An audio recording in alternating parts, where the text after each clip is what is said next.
दर्द कैसा भी हो आँख नम ना करो, रात काली सही कोई गम ना करो। एक सितारा बनो जगमगाते रहो, जिंदगी में सदा मुस्कुराते रहो। मेरे प्यारे बच्चों, मेरा साहित्य से पुराना लगाव रहा है और केवल अंग्रेजी ही नहीं बल्कि हिंदी और उर्दू दोनों साहित्य से मेरा समान लगाव रहा है। इसलिए मैं अक्सर अपने वीडियो की शुरुआत किसी न किसी मशहूर शायर या प्रसिद्ध कवि की गज़लें या गीतों से किया करता हूँ, शेर से किया करता हूँ। ये मेरी प्रकृति रही है, मेरी आदत रही है। और एक शिक्षक का दायित्व न केवल बच्चों को किताबी ज्ञान देना बल्कि बच्चों के अंदर उत्साह की लहर पैदा करना, बच्चों की हौसला अफजाई करना और बच्चों को कुछ प्रेरक कहानियाँ और पंक्तियाँ सुनाना, यह भी एक शिक्षक का ही दायित्व होता है। इसलिए आप मेरे अगले वीडियो में भी देखेंगे कि मैं अक्सर अपनी कक्षा की शुरुआत किसी न किसी प्रेरक पंक्तियों से किया करूँगा या किसी न किसी ऐसे मशहूर गज़ल या शेर से किया करूँगा जो आपके जीवन के लिए प्रेरणादायी होंगे, इंस्पायरिंग होंगे। तो अब मैं अपने बच्चों को शुभ अपराह्न और good afternoon to all of you कहते हुए मैं अपने मुख्य बिंदु पर आने का प्रयास करूंगा। मैं अधिक आपका वक्त ज़ाया न करके मैं अपने मुख्य बिंदु पर आऊँगा। कल तक आपने जो वीडियो देखा, पिछला जो ऑनलाइन क्लास था मेरा, उस क्लास में आपने टेंस के मुख्य 3 प्रकारों को पढ़ा और एक उदाहरण के जरिए मैंने टेंस के तीनों प्रकारों को समझाने की कोशिश की। मेरा ये प्रयास रहा है कि मैं बिल्कुल ग्रास रूट लेवल से चलूं और आपको टेंस की तमाम बारीकियों से मैं अवगत कराऊं। पास्ट टेंस तक मैंने उदाहरण के जरिए आपको समझा दिया था और अब मैं चाहूँगा कि अगला फ्यूचर टेंस जिसका उदाहरण बचा हुआ था मैं उसको भी अभी साथ लेकर चलना चाहूँगा। हालांकि फ्यूचर टेंस बोर्ड पर लिखा हुआ नहीं है सबसे ऊपर पे, क्योंकि दोबारा लिखने में परेशानी होती है। इसलिए मैं आपको बता दूं कि फ्यूचर टेंस जिसको हिंदी में भविष्यत काल कहा जाता है, मैंने भविष्यत काल के बारे में भी आपसे चर्चा की हुई थी कि भविष्यत काल क्या होता है। जो काल की भविष्य को दर्शाता है या आने वाले समय को दर्शाए वह भविष्यत काल के नाम से जाना जाता है। और आने वाला समय जिसे हमने देखा नहीं है, जिसके बारे में हम कल्पना कर सकते हैं कि वह समय जो आएगा वह क्या होगा, कल के दिन में क्या होने वाला है, आने वाले वर्षों में क्या होने वाला है, आने वाली सदी में क्या होने वाला है, आने वाली सदी कैसी होगी, आने वाला समय कैसा होगा। तो कुल मिलाकर मेरा कहना यह है कि जो आने वाला समय है वह भविष्य कहलाता है और उसी से भविष्यत काल नाम दिया गया है हिंदी व्याकरण के तहत और अंग्रेजी में उसे फ्यूचर टेंस के नाम से जाना जाता है। तो फ्यूचर टेंस का मैं एक उदाहरण आपके सामने रखना चाहूँगा। जैसे मैं आपको कल गणित पढ़ाऊँगा, यह गणित जो पढ़ाई क्रिया होगी वह कब होगी, वह आने वाले कल में होगी। आने वाला कल, वो आने वाला समय, क्योंकि वो आने वाला समय है, आने वाला कल है, इसलिए वह भविष्य को बताता है। आने वाले कल में मैं तो आपको गणित पढ़ाऊंगा या आप कल यहाँ नहीं आएंगे। इसका मतलब आपके यहाँ आने की जो क्रिया होगी, नहीं आने की जो क्रिया होगी वह कल होगी। या मैं कहता हूँ कि सन 2024 में आप इंजीनियर बन जाएंगे।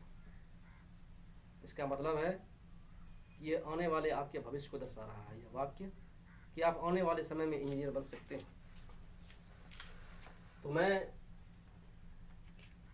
ऐसे उदाहरण के जरिए आपको समझाने का प्रयास कर रहा था जो बिल्कुल आसान हो, आपके लिए समझने में कोई दिक्कत पैदा ना करे।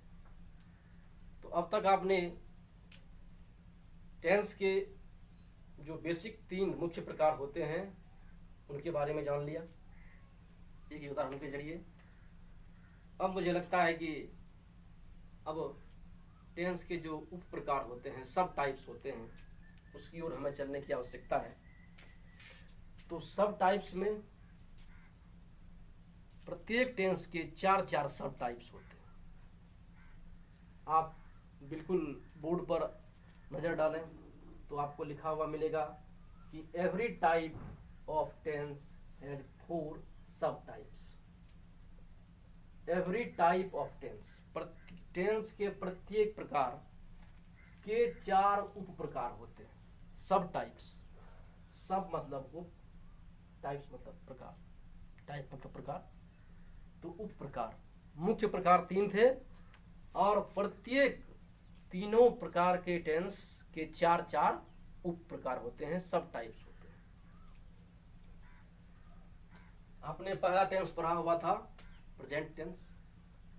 प्रेजेंट टेंस के 4 उप प्रकार होते हैं, सब टाइप्स होते हैं। Present tense has 4 sub types. पहला प्रेजेंट इंडेफिनिट टेंस।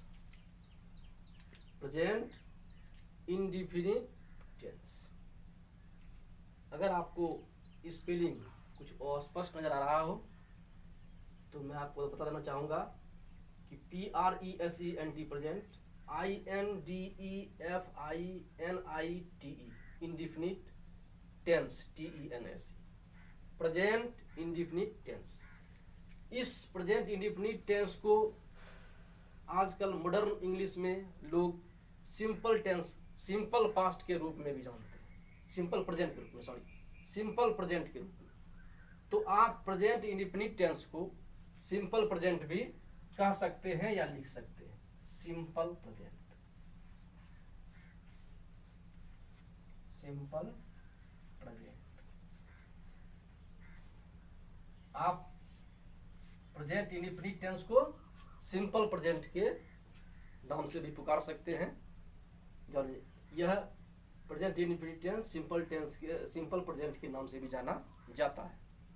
अक्सर बच्चे अब प्रेजेंट इंडेफिनिट टेंस न बोलकर सिंपल प्रेजेंट टेंस बोला करते हैं। दूसरा सब प्रकार है प्रेजेंट टेंस का, वह है प्रेजेंट इम्परफेक्ट टेंस।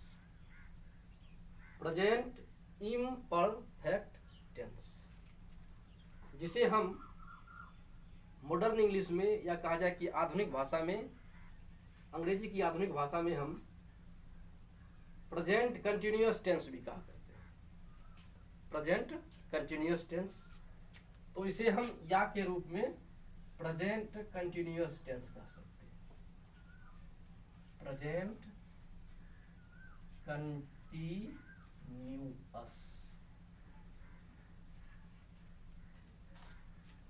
तो प्रेजेंट कंटिन्यूअस किसे कहते हैं हम? प्रेजेंट इम्परफेक्ट टेंस को। ये दूसरा प्रकार हुआ। पहला प्रकार हुआ प्रेजेंट इंडेफिनिट टेंस, दूसरा प्रकार हुआ प्रेजेंट इम्परफेक्ट टेंस, और तीसरा प्रकार जो है वह क्या है? वह present perfect tense. Present perfect tense, spelling स्पष्ट है, PRESENT PERFECT, perfect TENSE tense. Present perfect tense जो प्रेजेंट टेंस का तीसरा सब टाइप है, उप प्रकार है। चौथा है present perfect continuous tense. Present perfect continuous tense चौथा प्रकार।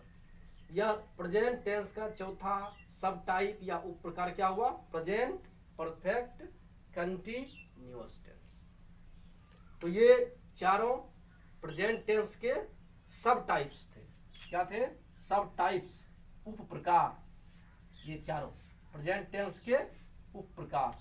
पहला प्रेजेंट इंडेफिनिट टेंस या सिंपल प्रेजेंट, दूसरा प्रेजेंट इम्परफेक्ट टेंस या प्रेजेंट कंटिन्यूअस टेंस, तीसरा प्रेजेंट परफेक्ट टेंस, चौथा प्रेजेंट परफेक्ट कंटिन्यूअस टेंस। तो चार सब प्रकार प्रेजेंट टेंस के। अब मैं आगे की ओर आगे बढ़ता हूं और अब मैं चर्चा करूंगा पास्ट टेंस की। जिस तरह की प्रेजेंट टेंस के चार उप प्रकार हुए, उसी तरह पास्ट टेंस के भी चार उप प्रकार होते हैं। पहला past indefinite tense. Past indefinite tense को भी आधुनिक अंग्रेजी की भाषा में सिंपल पास्ट के रूप में जाना जाता है। जिस तरह की आपने प्रेजेंट इंडेफिनिट टेंस को सिंपल प्रेजेंट कहा, उसी तरह आप पास्ट इंडेफिनिट टेंस को सिंपल पास्ट कह सकते हैं। क्या कह सकते हैं? Simple past. तो पास्ट टेंस का पहला उप प्रकार हुआ, सब टाइप हुआ पास्ट इंडेफिनिट टेंस या सिंपल पास्ट। पास्ट टेंस का दूसरा सब प्रकार होगा past imperfect tense. Past imperfect tense को भी हम पास्ट कंटिन्यूअस टेंस के नाम से जानते हैं या यह जाना जाता है। किस नाम से जाना जाता है?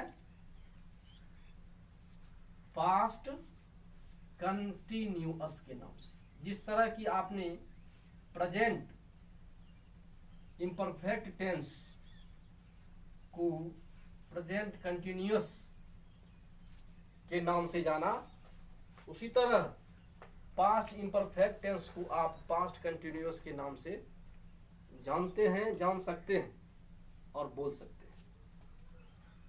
तीसरा इसका उप प्रकार आता है पास्ट टेंस का, वह है past perfect tense. Past perfect tense. चौथा है past perfect continuous tense. Past perfect continuous tense. ये फिर पास्ट टेंस के चार प्रकार हैं। पास्ट इंडेफिनिट टेंस या सिंपल पास्ट, दूसरा पास्ट इम्परफेक्ट टेंस या पास्ट कंटिन्यूअस टेंस, तीसरा पास्ट परफेक्ट टेंस, चौथा पास्ट परफेक्ट कंटिन्यूअस टेंस। ये चार प्रकार पास्ट टेंस के भी, चार प्रकार नहीं कहा जाए, ये पास्ट टेंस के चार उप प्रकार हैं, सब टाइप्स। जिस तरह की प्रेजेंट टेंस के चार सब टाइप्स हमने पढ़े, उसी तरह पास्ट टेंस के भी चार सब टाइप्स हमने पढ़ा। अब बारी आती है फ्यूचर टेंस की। प्रेजेंट टेंस और पास्ट टेंस की तरह ही फ्यूचर टेंस के भी चार उप प्रकार होते हैं, सब टाइप्स होते हैं। जिसका पहला होता है फ्यूचर इंडेफिनिट टेंस। पहला क्या होता है? फ्यूचर इंडेफिनिट टेंस, जिसे हम कह सकते हैं simple future. Present indefinite tense को हम क्या कह सकते हैं? Simple future. Simple future.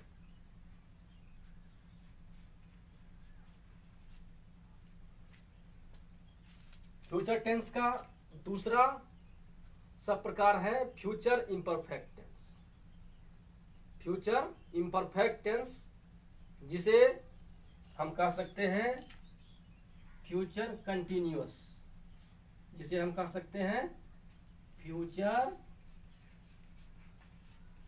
Continuous. Future continuous tense. और तीसरा सब प्रकार है फ्यूचर टेंस का, वह है future perfect tense. Future perfect tense. और अब बच जाता है फ्यूचर टेंस का अंतिम सब प्रकार, चौथा सब प्रकार, जो है future perfect continuous tense. Future perfect, FUTURE future, PERFECT perfect, continuous CONTINUOUS continuous tense. तो फ्यूचर परफेक्ट कंटिन्यूअस टेंस, ये चौथा सब प्रकार किसका? फ्यूचर टेंस का। फ्यूचर टेंस का चौथा सब प्रकार फ्यूचर परफेक्ट कंटिन्यूअस टेंस। तो हमने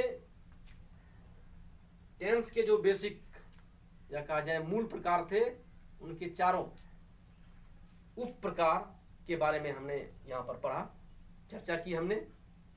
अब एक बार इसे ब्रीफली या कहा जाए कि बिल्कुल जल्दबाजी में हम एक बार इसे पढ़ लेंगे और सुन लेंगे। प्रेजेंट टेंस का पहला सब प्रकार, सब टाइप क्या हो गया? प्रेजेंट इंडेफिनिट टेंस या सिंपल प्रेजेंट। प्रेजेंट टेंस का दूसरा सब प्रकार हो गया प्रेजेंट इम्परफेक्ट टेंस या present continuous tense. Present tense का तीसरा सब प्रकार हो गया present perfect tense. Present tense का चौथा सब प्रकार हो गया प्रेजेंट परफेक्ट कंटिन्यूअस टेंस। अब है पास्ट टेंस। पास्ट टेंस का पहला सब टाइप हुआ पास्ट इंडेफिनिट टेंस या सिंपल पास्ट। दूसरा हुआ पास्ट इम्परफेक्ट टेंस या पास्ट कंटिन्यूअस टेंस।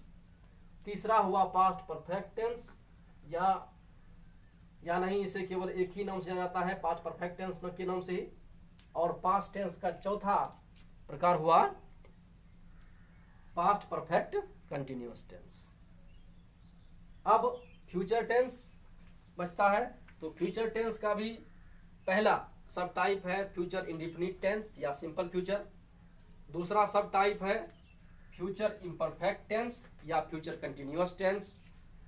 तीसरा सब टाइप है फ्यूचर परफेक्ट टेंस और चौथा सब टाइप है फ्यूचर परफेक्ट कंटिन्यूअस टेंस। तो अब मुझे लगता है कि आपको प्रत्येक टेंस के सारे जो सब टाइप्स हैं वे उनके नाम आपकी समझ में आ गए होंगे और अब आपके दिमाग में लगता है कि ये पूरी तरह से घर कर गया होगा। ये प्रेजेंट टेंस, पास्ट टेंस और फ्यूचर टेंस का प्रत्येक प्रकार, उप प्रकार में, प्रकार नहीं उप प्रकार। अब प्रेजेंट, पास्ट और फ्यूचर के सारे सब टाइप्स को जानने के बाद, प्रेजेंट, पास्ट और फ्यूचर के सारे सब टाइप्स को जानने के बाद अब हमें पहचानने की कोशिश करनी है प्रत्येक टेंस में जो वाक्य होते हैं। तो हमें पहचानना है, कोई अगर हमें कोई वाक्य दे दे और कह दे कि यह किस टेंस में वाक्य है, तो उसे पहचानने के लिए हमें कुछ नियमों की आवश्यकता होगी, कुछ नियमों को जानना होगा। और इतना ही नहीं, जब हमें हिंदी में कोई वाक्य मिलेगा और उस वाक्य का अनुवाद, वो भी वाक्य अगर टेंस पर आधारित हो, तो उस वाक्य को हम कैसे अंग्रेजी में रूपांतरित करेंगे, इसके लिए हम कुछ स्ट्रक्चर्स पढ़ेंगे।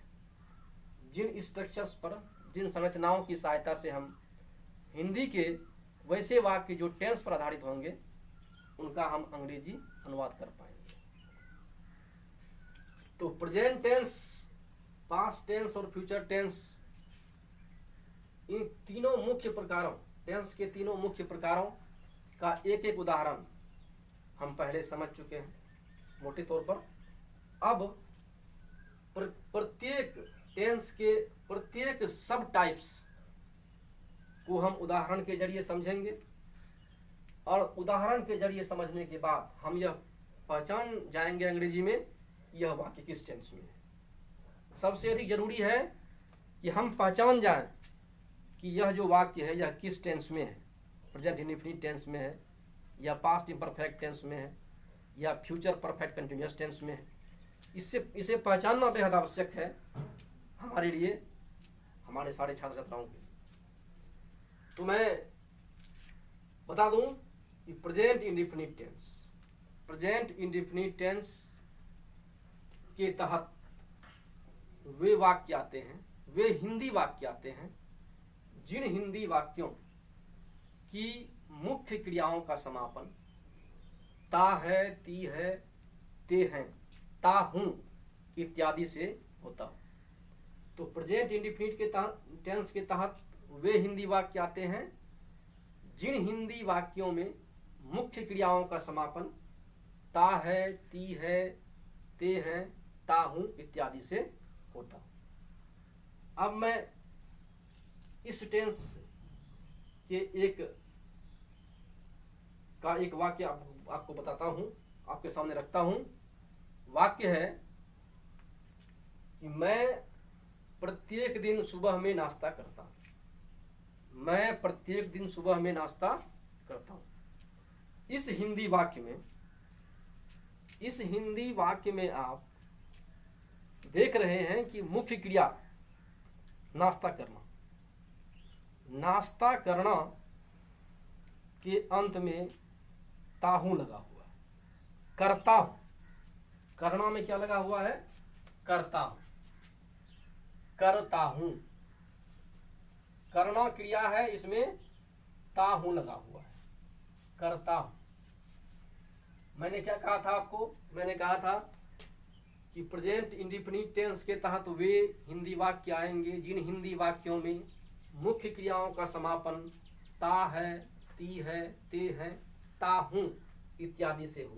तो क्या ताहू आ रहा है? यहाँ पर ताहू से समापन हो रहा है वाक्य का? बिल्कुल हो रहा है। मैं सुबह में नाश्ता करता हूँ। मैं रोज सुबह में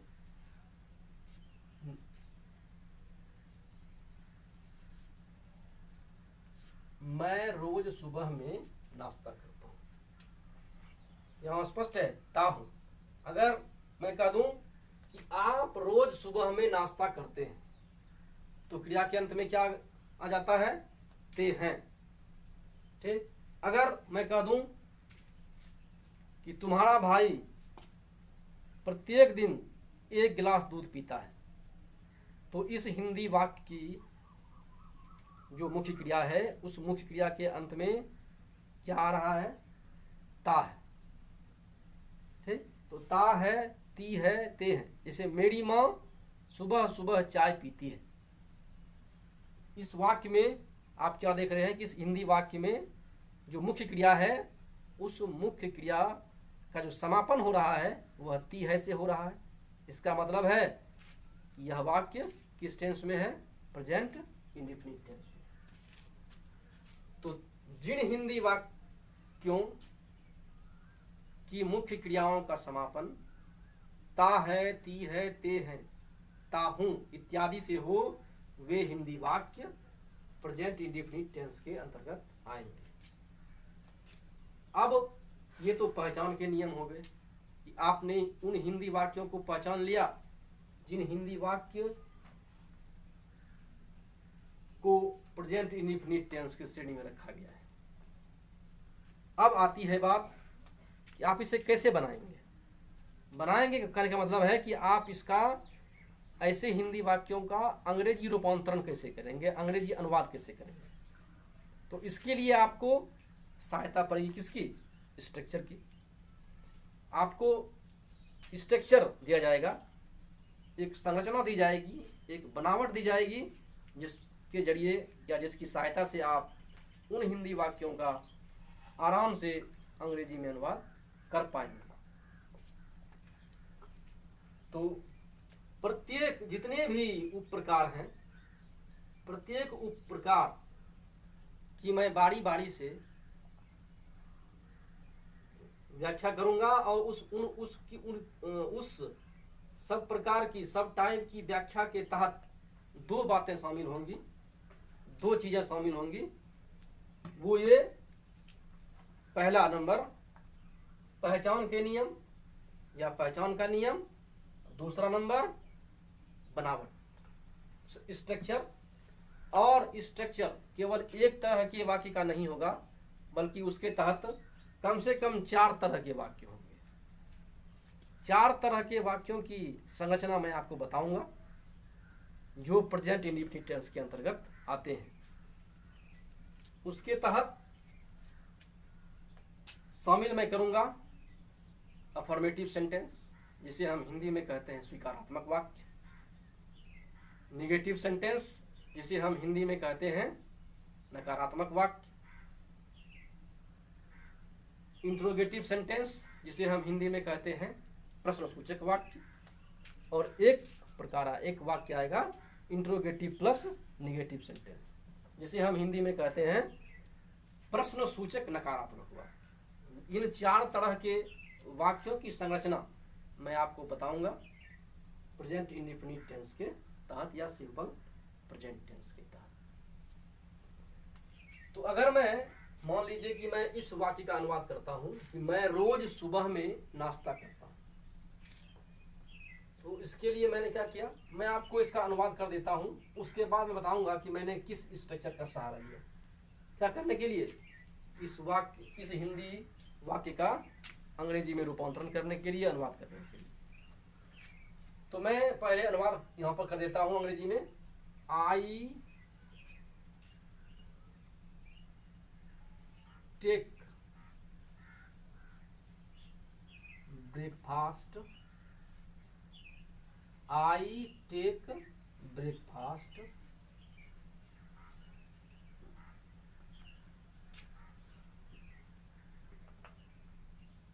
every day in the morning, every day in the morning, I take breakfast every day in the morning। यह इस हिंदी वाक्य का अनुवाद हो गया। मैं रोज सुबह में नाश्ता करता हूँ, इस वाक्य का मैंने अंग्रेजी रूपांतरण किया, अंग्रेजी अनुवाद बनाया।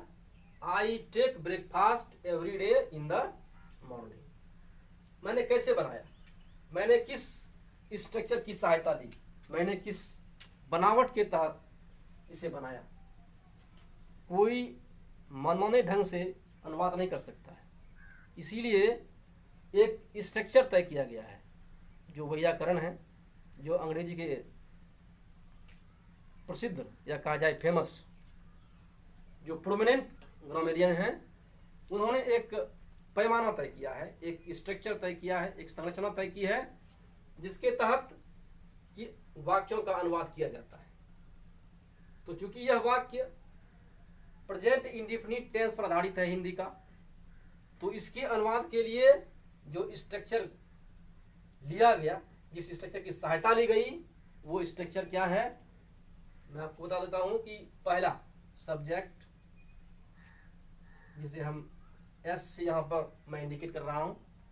दूसरा टेक, ये वर्ब है जिसे मैं भी से इंडिकेट कर रहा हूं। अब वर्ब ही, वर्ब के जो मुख्य क्रियाएं हैं अंग्रेजी में, जो मेन वर्ब्स हैं, जो प्रिंसिपल वर्ब्स हैं, जिसे हम मेन वर्ब को हम 4 नामों से जानते हैं। Main verb, principal verb, ordinary verb, lexical verb. और मेन वर्ब्स के 5 रूप होते हैं। There are 5 forms of main verbs in English, जिन्हें हम संक्षेप में V1, V2, V3, V4, V5 के नाम से जानते हैं। आपको अंग्रेजी में अनुवाद करने के लिए इन मुख्य क्रियाओं के 5 रूपों को याद करना होगा, सीखना होगा, जानना होगा। इसलिए यह जिम्मेदारी आपकी बनती है, यह आपकी जिम्मेवारी है कि आप कितने अधिक मेन वर्ब्स के फॉर्म्स को याद रखते हैं, क्योंकि प्रत्येक टेंस में क्रिया के अलग अलग रूपों का प्रयोग होता है। इसलिए मैं आपको टेंस आगे बताऊं, इससे पहले मैं आपको बताना चाहूँगा कि आप निश्चित रूप से मुख्य क्रियाओं के भिन्न भिन्न रूपों को याद कर लें, दिमाग में रखें, ताकि अंग्रेजी रूपांतरण करने के समय आपको खासी परेशानी का सामना न करना पड़े। तो पहला आई सब्जेक्ट है, टेक वर्ब है, और वर्ब का ये पहला रूप है जिसे हम V1 कहते हैं, ये पहला रूप है V1। उसके बाद ब्रेकफास्ट, ये ब्रेकफास्ट क्या हुआ, नाश्ता, नाश्ते की अंग्रेजी है ये ब्रेकफास्ट। ऑब्जेक्ट है, क्या है ये, ऑब्जेक्ट, इसे हम ओ कहते हैं, कर्म, OB, ये ऑब्जेक्ट है। तो subject plus V1 plus object. उसके बाद अदर वर्ड्स आ रहे हैं यहां पर।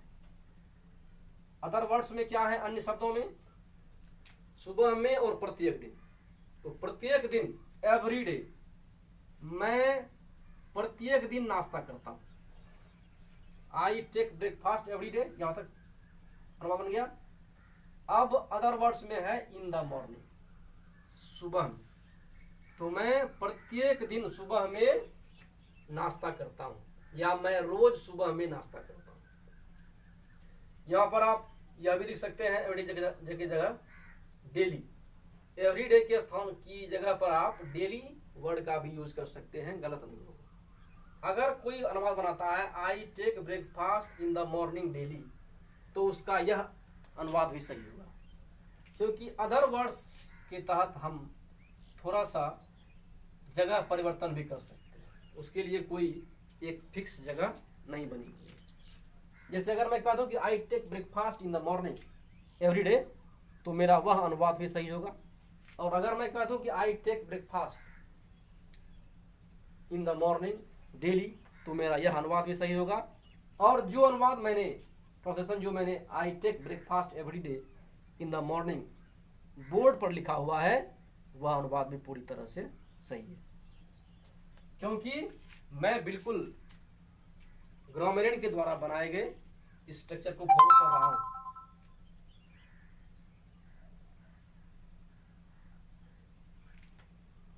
तो सब्जेक्ट प्लस V1 या V5 plus object plus other words, इसी पर आधारित था। क्योंकि यह वाक्य अफर्मेटिव सेंटेंस में है, मैं रोज सुबह में नाश्ता करता हूं, यह एक स्वीकारात्मक वाक्य है। और स्वीकारात्मक वाक्य का जो स्ट्रक्चर होता है, कि जो बनावट होती है, उस बनावट के तहत लिखा जाता है सब्जेक्ट प्लस V1 और V5 plus object plus other words. तो प्रेजेंट इंडेफिनिट टेंस के पहचान का नियम मैंने आज बताया। पहचान के नियम में मैंने कहा कि वे हिंदी वाक्य जिनमें मुख्य क्रियाओं का समापन ता है, ती है, ते है, ताहू इत्यादि से हो, वे हिंदी वाक्य प्रेजेंट इंडेफिनिट टेंस या सिंपल प्रेजेंट टेंस के तहत आते हैं, के अंतर्गत आते हैं। और उन उदाहरण मैंने दिया, मैं सुबह में नाश्ता करता हूं, आप रोज स्कूल जाया करते हैं या जाते हैं, तुम यहां पढ़ने आते हो, कुछ लोग दोपहर में ताश खेलते हैं।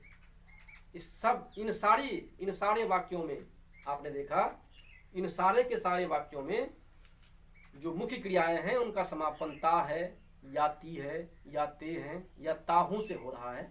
इसलिए ये सारे वाक्य किस टेंस के माने जाएंगे?